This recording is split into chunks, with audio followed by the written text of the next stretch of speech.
So Malcolm and Olivia are waiting for Malcolm's father Garland to arrive with his new wife Alicia.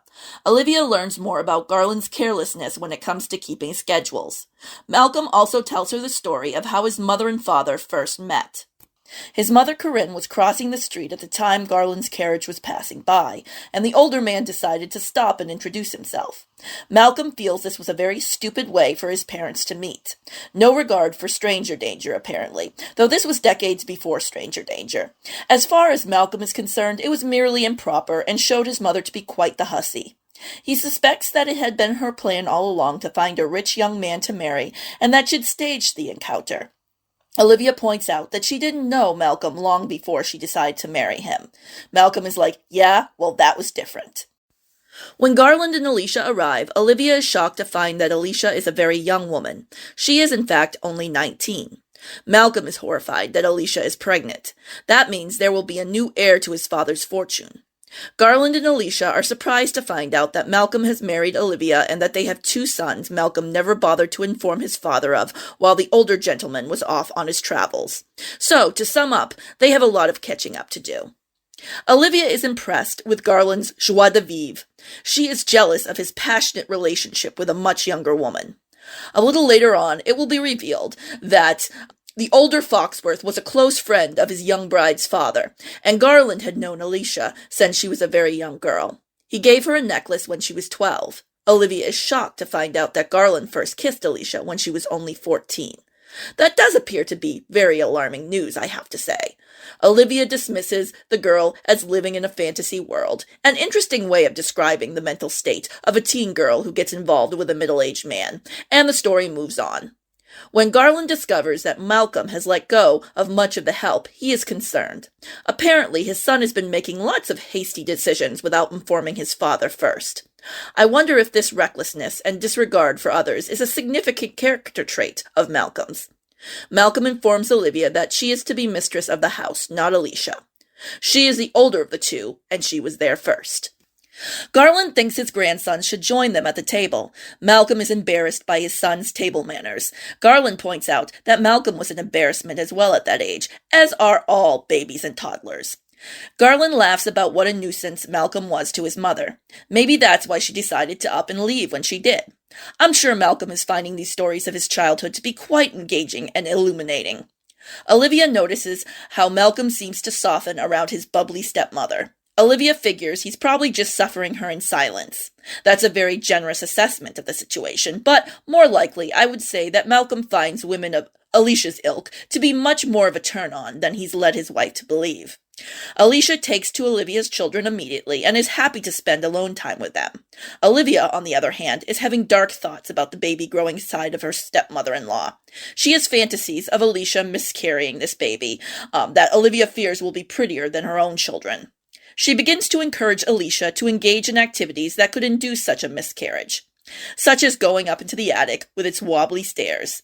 She makes sure to warn Alicia of the dangers, knowing full well that Alicia will tell her fiddlesticks, or you old fuddy-duddy, and then Olivia will be in the clear. She can't be blamed for an accidental fall up there if she tried to warn her of what she was getting into.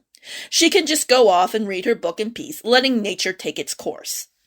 Nature does eventually take its course, and an exceptional, extraordinary little child named Christopher Garland Foxworth is born into the world. Garland refers to him as Malcolm's stepbrother. That is incorrect. He is actually Malcolm's half-brother. Just what is Garland implying there? I wouldn't be surprised if that wasn't a typo and was actually a Freudian slip. Unlike his tyrannical son, Garland takes to fatherhood the way Alicia, apparently, takes to alcohol and annoying chit-chat. That is to say, he is having a blast with his adorable infant. The servants all gossip about the younger Mrs. Foxworth. They find Olivia to be a sour lady with stone-like eyes. They prefer the much more personable 19-year-old Alicia. Olivia wonders how they can respect someone so frivolous and hussy-like. Olivia listens through the wall to the sounds of her father-in-law and his young wife getting it on. She soon finds that it's not enough to just listen in, and so she watches them go at it by the lake while their baby son chills nearby.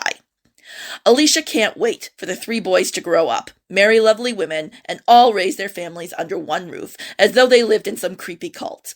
Olivia points out that there is always the possibility of their wives being frenemies, but there's no room in Alicia's fantasy world for real-world problems like that. Malcolm and Garland discuss changes to the will. For the moment, Malcolm will be in charge of Alicia and Christopher's finances when his father passes, and that's all well and good, but Malcolm wants Olivia to spy on Garland and Alicia and find out if the plans ever change. He knows Alicia cannot keep from talking, just like a leaky faucet can't keep from dripping water. Olivia loves how blissfully ignorant to their reality her sons are. She dreads the day they grow older and realize their mother married a monster. Alicia wants to move into Malcolm's mother's old room, the room with a swan bed. The little swan cradle will be for Christopher. Malcolm is deeply offended. The room must be kept a shrine, but Garland does as Alicia wishes. In the trophy room, which is not for trophies but rather for dead animal heads, Olivia finds a discreet hole in the wall that peers into the swan room.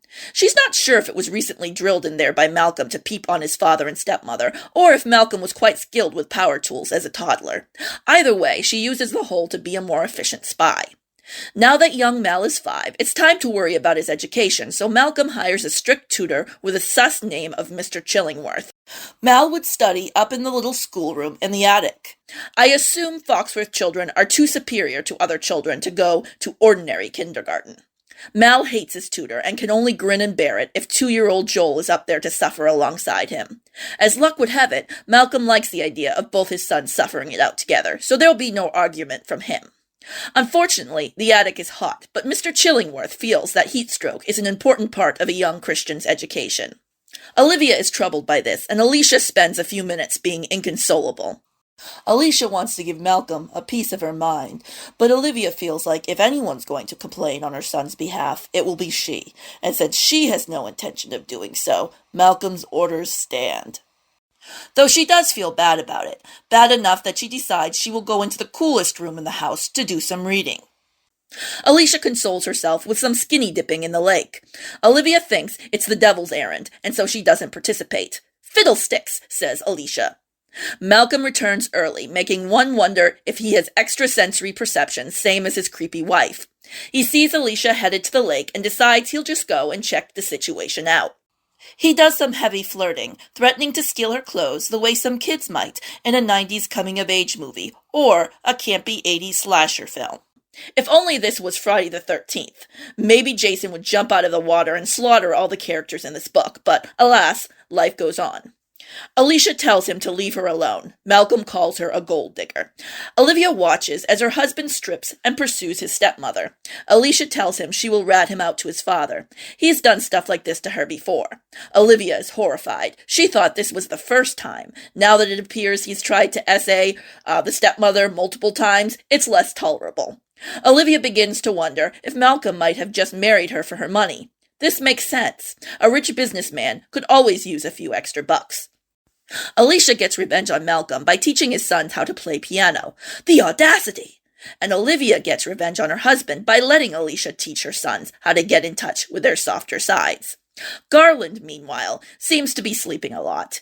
Something's up, Olivia decides, and she might be largely to blame. After all, she's the one letting her sons go down the path to being starving artists just to spite her husband.